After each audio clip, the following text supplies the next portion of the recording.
Okay, so I just have to document what I hope is a successful repair of this pulley system.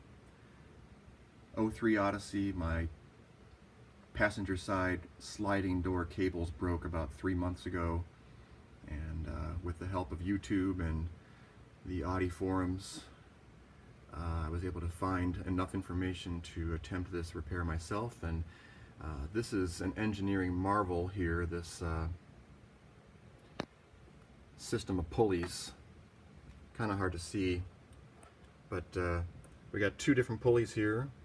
This is the pulley that pulls the cable that's coming from the back. Here's the back of the car back here. That's a speaker. You can see my tailgate back there. The cable comes in right here, up and over, under this, and then into this intricate pulley system here.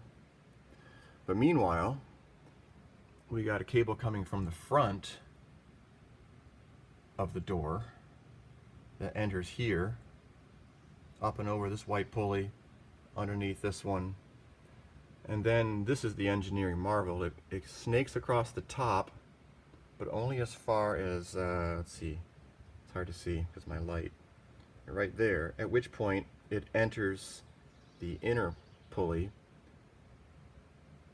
and locks in right here. So I think I've got it hooked up correctly. I've got the nut, two washers, and a spring back in here. Actually, the correct order from back to front is washer, spring, washer, nut. And now I'm ready to test it out.